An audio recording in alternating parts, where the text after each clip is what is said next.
You have about 20 minutes before you're completely paralyzed. Listen, you guys already know this. Don't Move is phenomenal. It's an incredible film, masterclass in tension building. But the first question I have for you guys is something we didn't really touch on last time we spoke. Is the legendary Sam Raimi served as a producer on this film? Can you describe the collaborative process with Sam during the script process? Yeah, absolutely. Sam's very hands-on. You know, we learned this. We did an episode of 50 States of Fright, which was on Quibi, rest in peace.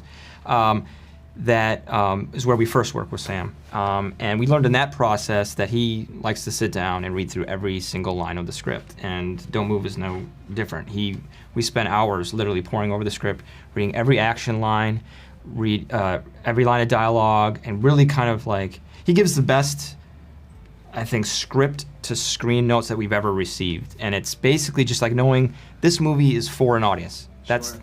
And how are we going to do this? How are we going to, you know, get the audience to feel that emotion or feel that suspense and this and that? And we literally read through every single line, and we'd stop, we'd talk about it. We would read the script. We were performing the lines. Really? Yeah. It was great. It was, you know, we learned we're not actors in that moment. Yes, I'm glad that was not videotaped. Yeah. Ryan, for you, Kelsey said she really leaned on you guys as a director when we got to those full paralysis scenes, and she really learned the art of subtlety during those scenes. Can you talk about working with Kelsey on Iris's full-on descent to where she loses her body, her paralysis, and also what impressed you the most about her performance? Start with the body movements, and we'll talk performance. So early on in the process, a friend of ours, his wife's an anesthesiologist, so we had a Zoom meeting, and we talked about the part, you know, the script, and what does that look like? What does that descent look like with her mobility or her loss of mobility?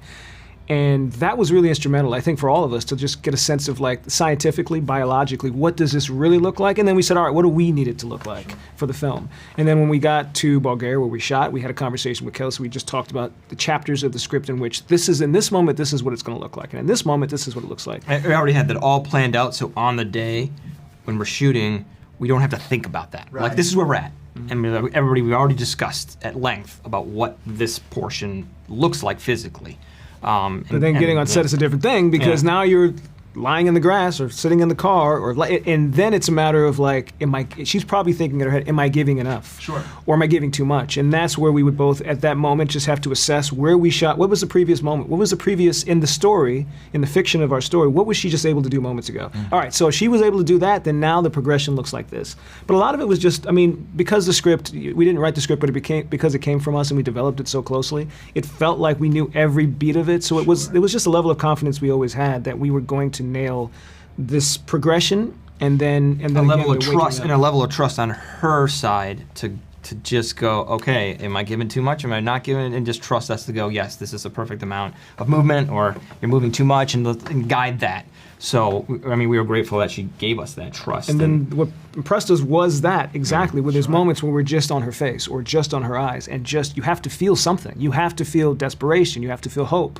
You have to feel a loss of hope. And so all those things she was able to convey in a way that I don't know, you know, that was her. That was her being able to tap into that, and remarkable. Yeah, absolutely remarkable. Yeah. Now, Adam, for you, can you discuss the real-time narrative structure, how that influenced your direction of Kelsey and Finn, particularly in maintaining the continuous tension in the film? Yeah, I mean, we really charged ourselves, like you said, the real-time aspect of it.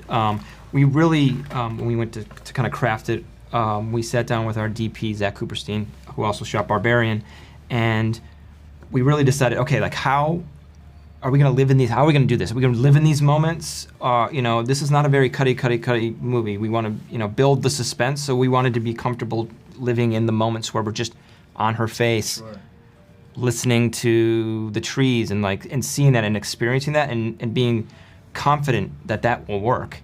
And, you know, every day on set, he was like, Zach in our ear, like a mantra, you know what I mean? We stick to the plan, like, you know what I mean? Because you can feel hurried sometimes when you're trying to make your day and all this.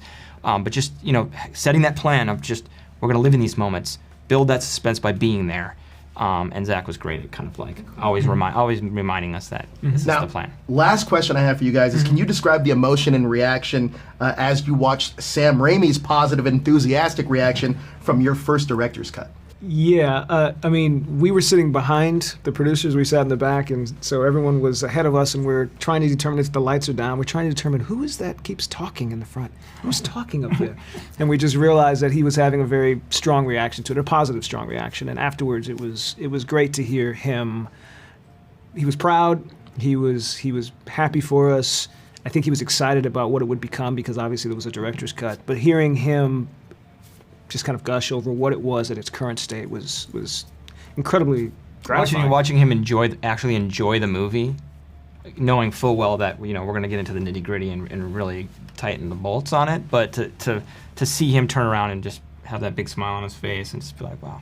Pitch me moment. Yeah, and all the producers really, Alex Leibovich, Zainab, Sarah Sorrento's, Sarah, they were all like, okay, we've got something here. And so it's just the fine tuning of just making it a lean machine. Listen, I can't wait for everyone to see this. I've seen it 3 times now. Wow. And I absolutely love the film. It's brilliant. So you guys did such a fantastic Thank you. Let's just sit here and listen to you. Let me just go on tour with you guys. Yeah. No, you guys stuck the landing. Incredible job, gentlemen. Thank you so much for your time. Appreciate it. Thanks a lot, man.